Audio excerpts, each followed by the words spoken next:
All right, let's talk about compliance for 2025. It's a huge year. But what if we stopped seeing all these regulations as just another headache and started looking at them as a real strategic advantage? Well, that's exactly what we're going to break down today.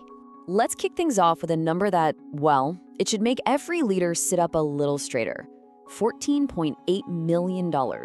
That's the average cost of getting compliance wrong. And that isn't just fines.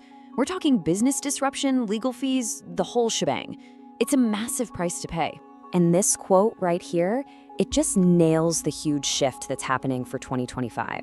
We've got to get past thinking of compliance as just some boring check-the-box chore. It's actually become this incredibly powerful way to build trust, hold on to your best people, and, believe it or not, get a serious leg up on the competition. So, you might be wondering, why is all this pressure building up so much right now?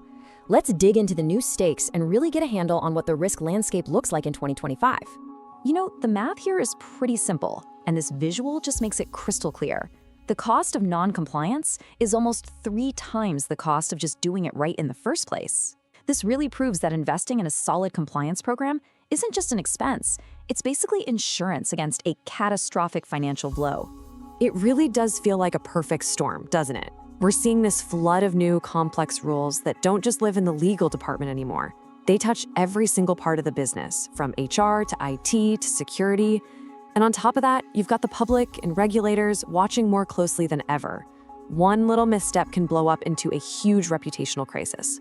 Okay, so with all that in mind, where should you even begin to focus your attention?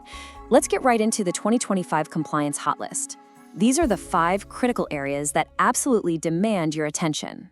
All right, here they are, the big 5: harassment and conduct, pay transparency, data privacy, workplace safety, and the brand new frontier, ethical AI. For all 5 of these, it's a mix of new laws and shifting public expectations that's really raising the bar for everyone. Now, when it comes to harassment prevention, the old way of doing things is officially over. That once-a-year check-the-box training video, it just doesn't cut it anymore, especially when you have states like California extending the time to file a claim to 10 years. This has to be an ongoing, continuous effort. And this push for pay transparency, it's moving fast. A whole wave of new state laws is hitting the books throughout 2025.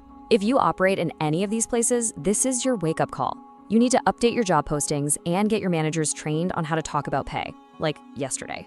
8. That's how many more US states are going to have new consumer data privacy laws by 2025. This growing web of rules means cybersecurity training can't just be for the IT team anymore.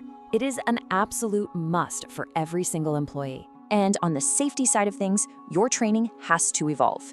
It's got to cover new physical standards, like OSHA's updated rule on personal protective equipment, but it also has to tackle the growing number of mandates for workplace violence prevention, especially for your public-facing teams.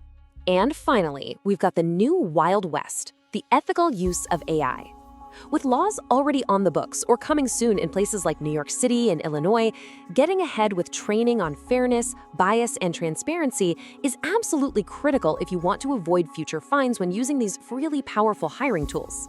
Okay, so we know the risks, we know what to focus on, but how do you actually train your teams to handle all these challenges?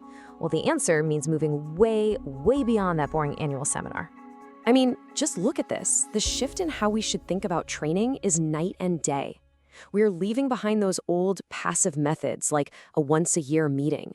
Modern training has to be engaging, it has to be convenient, and it has to be directly relevant to what an employee actually does day to day. Microlearning is a total game changer here. So instead of one long, overwhelming workshop that everyone forgets in a week, imagine a steady drip of short, targeted videos or quick quizzes. It's a way of learning that's just so much easier to absorb, and it dramatically boosts how much people actually remember. So, how do you make this happen? It really comes down to 3 key steps. First, use real-world scenarios to make the training feel real and interactive. Second, blend online, self-paced stuff with live discussions. And third, you have to personalize it. Your sales team needs different training from your finance team, right? That targeted approach is what makes it stick. But you know, even with the slickest, most engaging training in the world, we have to ask a bigger question. Is a great program all by itself really enough? The answer really lies in the single most powerful compliance tool that you have, your company's culture. This is how you shift the entire mindset from, ugh, I have to do this, to, okay, I want to do this. A strong compliance culture doesn't just happen by accident. It's built on these 4 pillars. Your leaders have to be visibly on board. Your people need safe ways to speak up. Your departments have to actually work together, and you have to be committed to always getting better. When you get these right, the rules stop being something to be afraid of and become a shared responsibility. And this quote right here, this is probably the most important point of all. Culture starts at the top. When your team sees that leadership is genuinely, authentically committed to doing the right thing, that feeling becomes contagious. And that is way more powerful than any training module could ever be. So ultimately, the real goal here is to weave compliance so deeply into how you operate that it just becomes a core part of your company's identity. It's not about what you do just to avoid a penalty, it's about who you are. So as we wrap this up, if there is one thing you take away from all of this, let it be this. Reframe your entire approach. Stop looking at compliance as just a cost on a spreadsheet. Start seeing it as a strategic investment, a chance to build trust, make your culture stronger, and create a real, lasting competitive advantage. I'll leave you with one last question to think about. Is your current compliance program just a shield, something you use defensively to protect yourself from risk? Or are you actively using it as a sword, a tool to go on the offense and build a stronger, more ethical, and more successful organization?